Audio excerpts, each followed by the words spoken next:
Shoutout kay Ronald Verbosidad, kay Katsakino Ducusin, Jonald Malyari at sa iba pa nating mga taga-subaybay. At ngayon ang balita natin, mukhang magkakaroon ng tinatawag na 3-team trade. Itong Hinebra at Magnolia kung saan kasama din itong Converge Fiber Xers. Mukhang ang mangyayari dito, makukuha ng Hinebra either itong si Shawnee Winston or itong si J.O. Ambohot at isa pang player ng Converge. Hindi pa natin alam kung sino bukod dito kay Ambohot. Pero makukuha ng Hinebra either itong si Shawnee Winston o si J.O. Ambohot plus isa pang player ng Converge. Ang Converge naman makukuha itong si Calvin Abueva at itong Magnolia naman makukuha ay itong si Jeremiah Gray at itong si Sydney Onwubere plus isang first round pick. So mukhang matindi yung magiging balance dito o rebalancing ng mga nabanggit na koponan. Kung itong Magnolia makuha itong si Onwubere, magkakaroon na sila ng isang power forward na pwedeng pumalit dito kay Abu Tratter.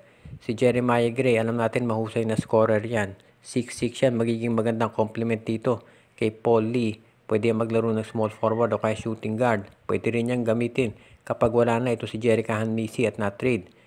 Of course, itong Converge, alam natin si Calvin Abueva, matagal na nilang gustong kunin yan kaya hindi na nakapagtataka na nabanggit siya dito. Samantala naman itong Hinebra, kung si Shawnee Winston makuha, meron na silang wingman. O kaya naman kung si J.O. Ambohot, meron na silang stretch 4. Kaya sa tingin ko win-win ito para sa lahat ng nabanggit na kupunan at magiging magandang addition. Ang tanong na lamang ay kung paano mako-complement o maayos ang trade na to dahil syempre marami dyan tinatawag na mga moving pieces. Kailangan syempre magkaayos din yan as soon as possible dahil alam natin ang Converge gusto na makakuha ng maging competitive lineup para sa darating na season. At itong Hinebra at Magnolia, nagpapalakas yan ngayong Philippine Cup. Ang pangalan ni Wamit Yongson ay palaging nababanggit sa mga trade rumors, particular sa SMC.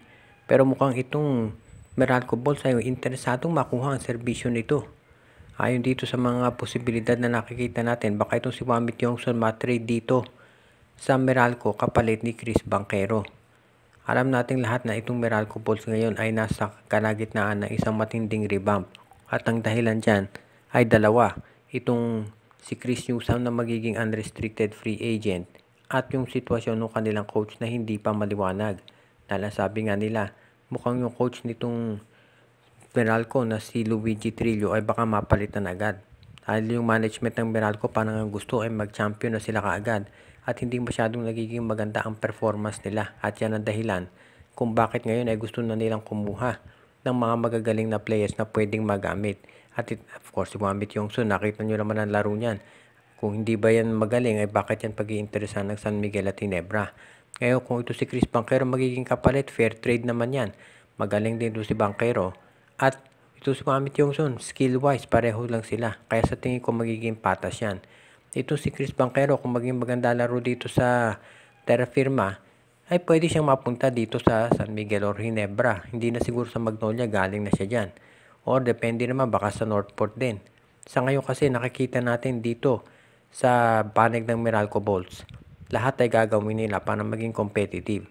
Pero kung ma-trade itong si Newsome o umalis dahil sa free agency, malawakang revamp yan at sa tingin ko, mawawasak na yung core nito na si Newsome, Maliksi, Bongquinto, Almasan.